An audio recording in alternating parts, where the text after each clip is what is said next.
If the NBA trade deadline was a ship, then the NBA's players are pirates, and they've jumped on board and taken it for themselves. The trade deadline belongs to the players. They are the captains now. It started when Captain Bro aka Anthony Davis aka the end of this analogy and his agent Rich Paul publicly demanded a trade from the New Orleans Pelicans. A trade request used to be a thing that was leaked through the media, but Paul wasn't afraid to put his name on it. And why should he be? What secret is there worth hiding? Over the last decade, starting with a decision, we've seen players take control of their careers. They are unafraid to own that and take whatever arrows come their way behind the shield of freedom of player movement. Only, player movement used to happen over the off-season.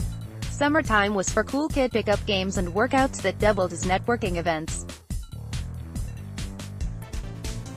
Players would leave as free agents or ask to be traded by subtly hinting that they wouldn't re-sign as free agents in subsequent summers. Over the last few days, the players have taken winter too. The February trade deadline could see Davis moved, and has already seen Kristaps Porzingis dealt. It all happened so fast.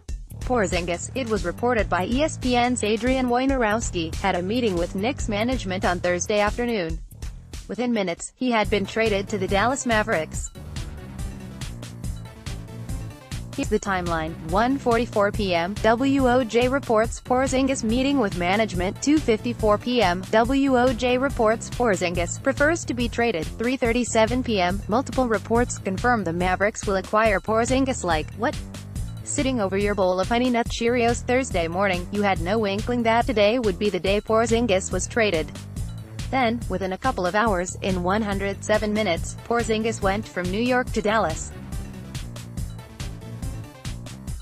The Knicks got Dennis Smith Jr., Wesley Matthews, DeAndre Jordan, future first-round compensation and the cap space to sign 2 max players in 2019.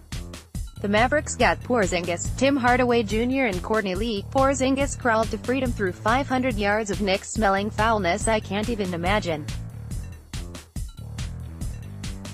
To think, only days prior, Porzingis was rumored to be New York's major trade chip, along with their 2019 first-round pick to possibly land Davis. Porzingis may have seen these reports and thought to himself, I really don't want to go from a losing situation in New York to a losing situation in New Orleans. So what did he do? He took control of his own career, much sooner than LeBron James or Anthony Davis did, and got the hell out of there. He teamed up with Luka Doncic in Dallas to form the seeds of a super team. Trade deadline used to be a time when teams could become buyers or sellers. When in the wake of a disappointing start of the season they could pivot and ship off players for future assets.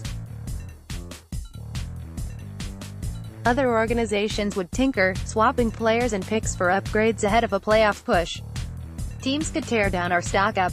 Across the league, that will all still happen, but stars, too, are acting on their own agendas. Next, millennials killed team loyalty. A day in the life of Anthony Davis. Within a few days, or even within minutes, of you reading this, Davis could be traded too. Let's not forget that Jimmy Butler screamed his way out of Minnesota at the start of the season already.